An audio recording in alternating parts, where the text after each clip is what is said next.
जगभरात आज प्रभू येशू यांचा जन्म सोहळा साजरा केला जातोय आणि भारतात सुद्धा नाताळचा उत्साह सगळीकडेच पाहायला मिळतोय।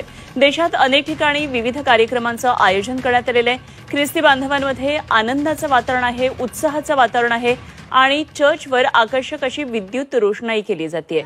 आबालवृद्ध आज या सोहळ्यामध्ये सहभागी झालेत। येशू जन्म उत्सव आहे आणि संपूर्ण भारतभर वेगवेगळ्या राज्यांमध्ये हा ख्रिसमसचा सोहळा साजरा होतो आहे।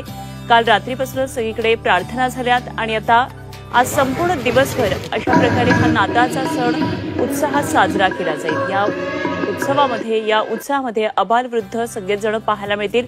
विविध कार्यक्रमांचं देशात ठिकठिकाणी आयोजन केलेलं आहे। मोठ्या प्रमाणामध्ये ख्रिसमस ट्रीची सजावट केली आहे। विद्युत रोषणाईने काही ठिकाणी ख्रिसमस ट्री सजलेले आहेत आणि निश्चितच ख्रिसमस ट्री वेगळ्या पद्धतीने सजलेले असणं एक वेगळं आकर्षणाचं केंद्र असतं ख्रिसमसचं आणि म्हणूनच ठिकठिकाणी क्रिप्स सजलेले असतात आणि हे सगळं पाहण्यासाठी मोठ्या उत्साहात अबालवृद्ध घराबाहेर पडतात।